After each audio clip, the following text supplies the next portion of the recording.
दोस्तों, मुंबई के railway station Dadar से एक ट्रेन प्लेटफार्म पर जैसे ही आकर रुकती है, एक व्यक्ति पीछे अपने बैग पीठ पर बैग टांगे हुए दौड़ता हुआ जर्नल बोगी की तरफ भागता है। और जर्नल बोगी की तरफ जब वो पहुंचता है तो वो देखता है कि जब वो पहले ट्रेन से अपने गांव अपने घर जाता था तो इतनी भीड़ नहीं होती थी, लेकिन आज इतनी भीड़ है कि बैठने की जगह नहीं है। और ऐसे में वो कैसे गांव की दूरी तय कर पाएगा, क्योंकि जहां उसे जाना है वो दूरी वहां के रेलवे स्टेशन से करीब 1000 किलोमीटर दूर है। अब ट्रेन छूट जाती है और वह व्यक्ति उसी भीड़ में दुबका हुआ लोगों की जर्नल बोगी में उसी भीड़ में अपने आप को बचाते हुए एक जगह स्थान पाता है और उस स्थान पर खड़ा हो जाता है। अगले स्टेशन पर ट्रेन जब पहुंचती है, उस स्टेशन का नाम होता है कुर्ला। और कुर्ला रेलवे स्टेशन पर जैसे ही ये ट्रेन दोस्तों पहुंचती है, उसके बाद एक लड़की उसे दिखती है जो अपनी बुजुर्ग माँ को लेकर उस जर्नल बोगी में, उस भीड़ में, उस बोगी में घुसने का प्रयास कर रही थी। लेकिन ये भीड़ इतनी बेरहम थी कि कोई किसी को नहीं देख रहा था। सब एक दूसरे के ऊपर जैसे मानो अभी चढ़ ही बैठेंगे या चढ़ जाएंगे, ऐसी स्थिति पूरे बोगी में बनी थी। बहुत ज्यादा भीड़ होने के बाद जब वो व्यक्ति अपने स्थान से थोड़ा सा सरकता है तो उसे ये मंजर दिखाई पड़ता है कि एक बुजुर्ग महिला अपनी जवान बेटी के साथ, बेटी देखने में ठीक ठाक है, खूबसूरत है, और वो उसी बोगी में चढ़ना चाह रही है। अब यह व्यक्ति उस लड़की से बात करता है और पूछता है कि आपको कहाँ जाना है, तो वो लड़की जवाब देती है। और वो उस लड़की का जवाब जो आता है, दरअसल इस व्यक्ति को भी उसी स्टेशन तक जाना था, और जो उसी स्टेशन की दूरी थी वो 1000 किलोमीटर से ज्यादा थी। में भी ये विचार आता है कि ये बेचारी लड़की अपनी बुजुर्ग माँ के साथ इतनी दूर का सफर कैसे तय करेगी। लेकिन वो नेक इंसान होता है, वो सोचता है कि कोई बात नहीं, मैं इसकी पूरी तरीके से रास्ते भर सहायता करूंगा। अब उसको वहां जो जर्नल बोगी में भीड़ होती है, उनसे लड़ के झगड़ के जैसे तैसे उसकी माँ को ऊपर वाली सीट पर स्थान दिला देता है और अपने हाथों से मेहनत करके उसकी माँ को वहां पर बैठा देता है। अब ये लड़की, चूंकि भीड़ थी, ये लड़की उसी लड़के के साथ खड़ी रहती है। अब ट्रेन अपने रफ्तार से आगे जा रही थी, अपना सफर तय कर रही थी। लेकिन इसके बाद कुछ ऐसा हुआ दोस्तों जिसने इन दोनों की, यानी उस लड़के की और उस लड़की की तकदीर बदल दी। आखिर ऐसा क्या हुआ कि दोनों की तकदीर बदल गई? दोस्तों, ये प्रेम कहानी वाकई में एक सच्ची प्रेम कहानी है जो मैं आज आपको सुनाने चल रहा हूं। और इस कहानी को सुनने के बाद आपके मन से बस यही निकलेगा कि प्रेम अगर हो तो ऐसा ही हो। दोस्तों, आखिर कहाँ की है प्रेम कहानी और ये प्रेम करने वाला जोड़ा कहाँ का है?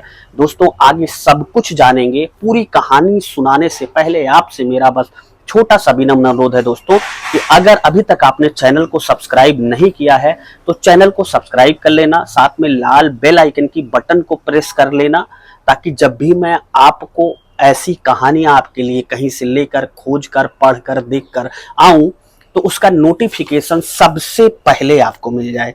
दरअसल दोस्तों, अब ये लड़की जो है उस लड़के के आसपास ही खड़ी रहती है, क्योंकि दोनों अनजान थे। बस इस चीज का परिचय था कि लड़की से जब उस लड़के ने पूछा कि तुम्हें कहाँ जाना है, तो उस लड़की ने बताया कि मुझे सुल्तानपुर जाना है, सुल्तानपुर उत्तर प्रदेश। क्योंकि लड़का भी सुल्तानपुर उत्तर प्रदेश का रहने वाला था। बस इतना ही परिचय था। अब लड़के और लड़की को दोनों को ये लग रहा था कि चलो कोई बात नहीं, हमें दोनों को सुल्तानपुर ही जाना है, और एक दूसरे को अगर हम नहीं जानते हैं तो कम से कम इतना तो जानते हैं कि ये हमारे शहर के ही रहने वाले हैं। अब लड़का सहानुभूति बस उस लड़की से पूछता है, जिसका नाम होता है पुष्पा, के का नाम होता है सुमिरन। सुमिरन अब पुष्पा से पूछता है कि पुष्पा, तुम कहाँ की रहने वाली हो? और ये जो कहानी मैं आपको सुना रहा हूँ दोस्तों, ये बहुत ही पुरानी कहानी है। ये कहानी है सन 2001 की, यानी कि आज से तकरीबन 24 साल पहले की प्रेम कहानी है, जो इस समय सोशल मीडिया के यूट्यूब पर कई चैनलों पर आप देख सकते हैं, बहुत तेजी के साथ वायरल हो रही है। अब पुष्पा और सुमिरन दोनों में दोस्ती जैसी हो जाती है, और दोस्ती ऐसे नहीं होती है। दरअसल शुरुआत राम सुमिरन की तरफ से होती है, जिसे मैं आपको सुमिरन बता रहा हूँ। सुमिरन इस लड़की को देखता है तो देखता रहता है और अपने मन में ख्यालात लाता है। चूंकि अब उसकी शादी नहीं हुई थी तो सोचता है कि लड़की तो अच्छी है, लड़की देखने में सुंदर है, अब लड़की से वो निगाहें मिलाता है। लड़की से जब वो निगाहें मिलाता है तो लड़की भी उसे बार बार देखे जा रही थी। अब लड़की लेकिन जब उसे देखती है तो शर्मा जाती है। अब राम सुमिरन को लग रहा था कि लड़की गांव की है, पहली बार बंबई गई होगी, पहली बार मुंबई गई होगी किसी के साथ। हालांकि दोनों की ज्यादा बातें नहीं होती, लेकिन आंखों के इशारे काफी बातें होती है। और जब आंखों की ये इशारे काफी बातें होती हैं तो सुमिरन को लगता है कि क्यों ना प्यार का इजहार किया जाए। अब सुमिरन, चूंकि पुष्पा ऊपर सीट पर अपने माँ के पास बैठ गई, सुमिरन ने उसे बैठाने के लिए पूछा भी, कहती है कि नहीं, मुझे नहीं बैठना है, मैं ऐसे ही ठीक हूँ। अब सुमिरन जो है बैठ जाता है। अब पुष्पा भी अपने माँ के पास ऊपर वाली सीट पर बैठ जाती है। अब कुछ देर बाद अंधेरा हो जाता है, रात हो जाती है। ट्रेन अपने रफ्तार से सुल्तानपुर उत्तर प्रदेश की तरफ, अपनी गंतव्य स्थान की तरफ आगे बढ़ रही थी। और फिर अचानक सुमिरन उठता है और वॉशरूम जाता है। वॉशरूम आने के बाद काफी देर तक वो मेन गेट पर, जहां से लोग यात्री उतरते चढ़ते हैं बोगी में, वहां पर खड़ा रहता है। अब फिर से एक बार पुष्पा की निगाहें सुमिरन से मिलती हैं और इस बार सुमिरन अपने प्यार का इजहार अपनी आंखों की भाषा में करता है, यानी कि वो पुष्पा को आंख मार देता है। और पुष्पा जब ये सब देखती है तो मुस्कुरा देती है। और जब मुस्कुरा देती है तो सुमिरन को लगता है कि अब उसकी पूरी कहानी सटल हो जाएगी। अब वो सुमिरन को कई बार अपने आंखों के रास्ते इजहार करता है। और फिर जब पुष्पा को ये लगता है कि नहीं, सुमिरन अब नहीं मानने वाला है, तो सुमिरन को भी पुष्पा अपने आंखों के रास्ते प्यार का इजहार कर देती है। यानी कि जिस तरीके से सुमिरन ने पुष्पा से प्यार का इजहार किया आंख मार के, वैसे पुष्पा भी कर देती है और फिर पुष्पा मुस्कुरा देती है। अब धीरे धीरे ट्रेन अपनी रफ्तार से चलती हुई अपने गंतव्य स्थान की तरफ जा रही थी। और फिर काफी लंबी दूरी तय करने के बाद ट्रेन अपने गंतव्य स्थान सुल्तानपुर के रेलवे प्लेटफार्म पर पहुंच जाती है। अब ये मंजर ऐसा था कि पूरी सफर की यादें इन दोनों के साथ थी। कोई एक दूसरे को छोड़ना नहीं चाह रहा था कि एक दूसरे को छोड़ दे। सुमिरन को लग रहा था कि मैं पुष्पा के साथ अपनी जीवन, जो अपना बचा हुआ है, इसे जीवन संगिनी बना लूं। और पुष्पा को भी यही लग रहा था कि शायद सुमिरन से उसकी शादी हो जाती। हालांकि दोनों बाहर निकलते हैं। पुष्पा अपनी माँ को अपने हाथ से पकड़कर लेकर आती है। सुमिरन भी काफी उसका सहयोग करता है। अब सुमिरन और पुष्पा दोनों एक चाय की दुकान पर, वहीं रेलवे स्टेशन के बाहर चाय पीते हैं। और चाय पीने के बाद दोनों का विदा होने का समय आता है। अब सुमिरन पुष्पा से कहता है कि पुष्पा, तुम कहाँ की रहने वाली हो। तब चूंकि फोन का जमाना नहीं था दोस्तों, तो वो उसे बताती है कि मैं यहीं से 30-35 किलोमीटर एक गांव पड़ता है, उस गांव का नाम बताती है। और अपना नाम अभी तक सुमिरन को पता नहीं था कि इस लड़की का नाम पुष्पा है। इस लड़की से पूछता है कि तुम्हारा नाम क्या है। जैसे ही सुमिरन इस लड़की से पूछता है कि तुम्हारा नाम क्या है, वैसे ही लड़की के मुंह से निकलता है कि मेरा नाम पुष्पा मौर्य है। और जैसे ही पुष्पा मौर्य का नाम सुनता है, उसके चेहरे पर एक गुलाबी सी हंसी तैर जाती है। हंसी इसलिए दोस्तों क्योंकि जो सुमिरन था वो भी जाति से मौर्य ही था। अब वो खुश हो जाता है और काफी सपने सजोने लगता है। इधर दोनों की विदाई हो जाती है। दोनों अपने अपने घर पहुंच जाते हैं। और घर पहुंचने के बाद दोनों एक दूसरे को काफी याद करते हैं। याद करने के बाद करते भी क्या, अब ये भी अपने गांव कई महीनों बाद गया था। गांव के जो कुछ काम होते हैं पिता के साथ, खेती बाड़ी के, उन खेती बाड़ी के कामों को जैसे तैसे सुमिरन निपटाता है। लेकिन एक चीज थी जो उसके जीवन से नहीं जा रही थी, वो थी पुष्पा की यादें। वो पुष्पा को भुला नहीं पा रहा था और उधर पुष्पा भी उसे पूरी तरीके से भुला नहीं पा रही थी। लेकिन दोनों क्या करते, पुष्पा को ये यकीन था कि अगर मैंने अपने गांव का नाम और अपना नाम बताया है तो एक दिन सुमिरन वापस जरूर आएगा। और 5-6 दिन का वक्त गुजरता है। अब जो सुमिरन अपने गांव के घर के कामों को, जो काफी इकट्ठा हो चुके थे, जब बाहर से कमा कर जाता है तो गांव में बहुत सारे काम होते हैं, तो सारे कामों को निपटा कर जब फुर्सत पाता है तो अपनी पुरानी सी साइकिल को एक मिस्त्री के यहाँ ले जाता है और उसे बढ़िया से, उसमें हवा वगैरह जो कुछ इधर उधर था सब पूरी तरीके से साइकिल बनवाता है। और फिर अपनी प्रेमिका से मिलने के लिए अपने घर से कई लोगों से पूछता है तो कई लोग बताते हैं इस गांव जो है ये अपने घर से करीब 30-35 किलोमीटर दूर पड़ता है। अब वो बेचारा धीरे धीरे दूसरे जिले में प्रवेश कर जाता है। 3-4 दिन साइकिल से वो अपनी प्रेमिका को ढूंढता है, लेकिन उसे उसके प्रेमिका का ना ही गांव का पता चलता है और ना ही प्रेमिका का नाम पता चलता है। जिस गांव में भी वो बेचारा जाता था, सब यही कहते थे कि भैया ये गांव तो वही है, लेकिन ये लड़की का नाम जो है, इस नाम की जो लड़की है वो इस गांव में नहीं है। अब वो बेचारा हैरान परेशान, अब वो अपना एक दिमाग लगाता है, कई लोगों से गांव के कहता है कि उनके घर में कोई मुंबई में रहता है, बंबई में, और अभी कुछ दिन पहले वो लोग माँ के साथ बिटिया आई है, लेकिन कोई नहीं बता पाता। लेकिन उसे ये आभास था, उसका जो सच्चा प्रेम, उसका मन, उसकी अंतरात्मा कह रही थी उसका प्यार अगर सच्चा है तो एक दिन जरूर मिलेगा। अब वो खोजने पे जैसे आमदा हो जाता है। वो 35 किलोमीटर रोज जाता अपनी प्रेमिका को खोजने के लिए, और फिर 35 किलोमीटर अपने घर वापस आता। लगातार वो अपनी प्रेमिका को कई दिन खोजता रहता है, अपने जिले में, जिले के बगल जिले में, और कई बुजुर्गों से उस गांव का पता पूछता रहता है। अब एक दिन उसे एक व्यक्ति, वो अपने एक रिश्तेदारी जाता है, और रिश्तेदारी से निकलने के बाद वो एक बुजुर्ग को चौराहे पर पहुंचता है, और चौराहे पर एक पान बनवाता है और पान को खाता है। पान को खाने के बाद उस बुजुर्ग को वो पर्ची दिखा के पूछता है कि चाचा जी आपके तरफ यहाँ पर कोई ऐसा गांव है क्या? जब वो पर्ची देखता है बुजुर्ग तो कहता है कि हाँ बेटा यहाँ पे है, लेकिन यहाँ से उसकी दूरी 10, 12, 15 किलोमीटर है। अब उसकी खुशी का ठिकाना नहीं रहता।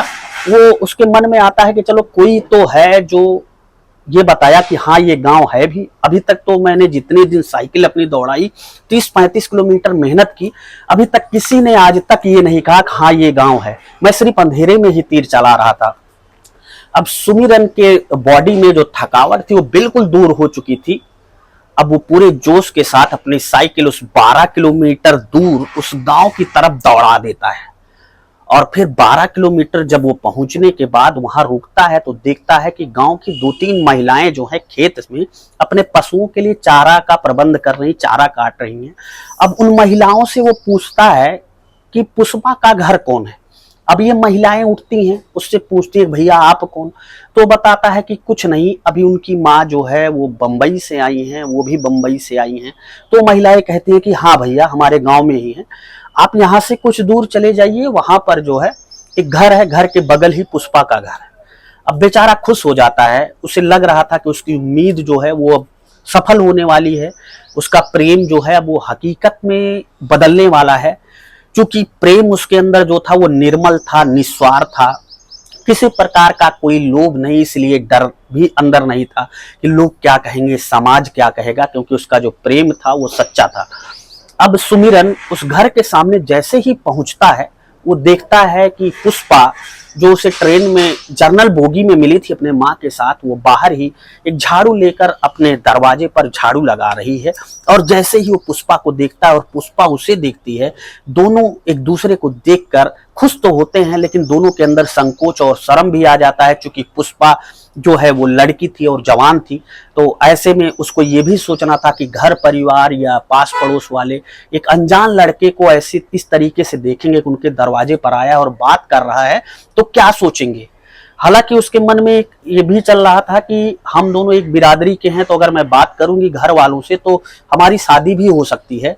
फिलहाल अब पुष्पा अंदर चली जाती है और अपनी माँ से बताती है। उसकी माँ बाहर निकल कर आती है, जैसे ही सुमिरन को देखती है, सुमिरन से कहती है कि भैया आपने ट्रेन में हमारी बहुत सहायता की। सुमिरन कहता है कि नहीं माताजी, मैं भी आपका एक बेटा ही हूँ, और बेटा होने के नाते हमारा ये नैतिक फर्ज बनता था जो मैंने आपके साथ किया, वो मैंने किसी स्वार्थ में नहीं किया माताजी, हम तो आपको देखने के लिए चले आए हैं कि आप कैसी हैं।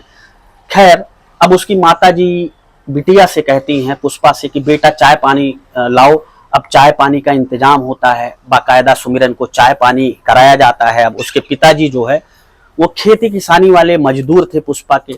अब कुछ देर बाद ही वो 2 बैलों की जोड़ी के साथ आ जाते हैं, शायद वो खेत में काम करने गए थे। और जब सुमिरन को देखते हैं तो दोनों एक दूसरे से नमस्कार करते हैं। अब पुष्पा के पिताजी पूछते हैं कि बेटा ये कौन है? तो पुष्पा कहती है कि पापा, बाबूजी, हमने आपसे बताया था कि हमें ट्रेन में एक व्यक्ति मिला था, ये कोई और नहीं, ये वही है। तब तक पुष्पा की माँ भी उसके पिताजी से सारी घटना बता देती है। अब जब सारी घटना बता देती है तो पुष्पा के पिताजी उससे पूछते हैं कि भैया कहाँ के रहने वाले हो? तो वो सारा कुछ बताता है, फिर बताता है कि मेरा नाम सुमिरन मौर्य है। अब चूंकि पिताजी को भी लड़की की शादी देखनी थी, काफी दिन से वो खोज भी रहे थे, और फिर इधर जो है चाय पानी करने के बाद सुमिरन अपनी साइकिल लेकर खुशी खुशी अपने घर लौट जाता है।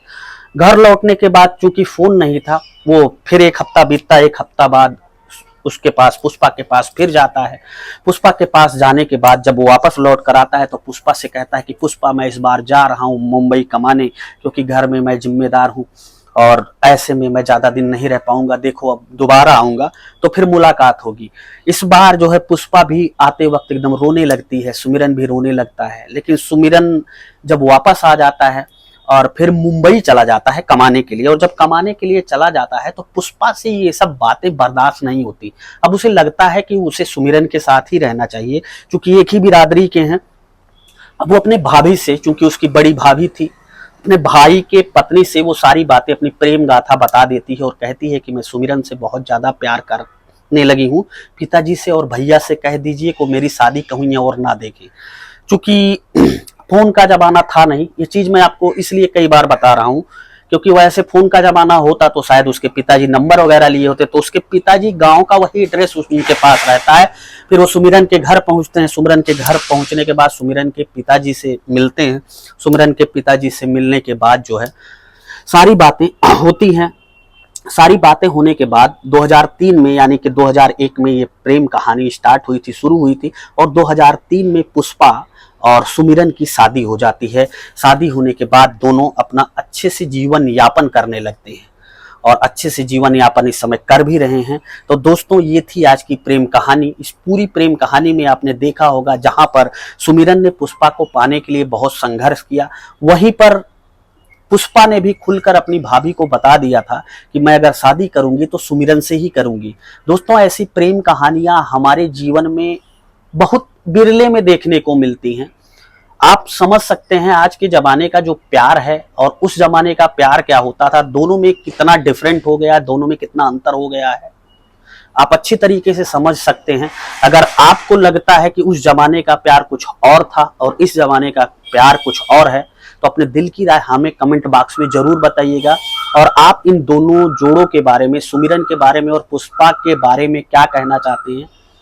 पुष्पा ने जो किया वो सही किया, सुमिरन ने जो किया वो सही किया। दोनों के घर वालों ने आपसी रजामंदी से, आपसी सहमति से एक दूसरे को हमेशा के लिए जीवन साथी बना दिया, एक दूसरे की शादी कर दी। ऐसे में जो घर वालों का फैसला था उसके बारे में आपकी क्या राय है, अपने दिल की राय हमें कमेंट बॉक्स में जरूर बताइएगा दोस्तों। और ये कहानी, ये जो प्रेम कहानी मैंने आपको सुनाई, ये कहानी अगर आपको अच्छी लगी होगी तो कुछ जानने वाले लोगों तक इस पूरी प्रेम कहानी को शेयर कर दीजिएगा।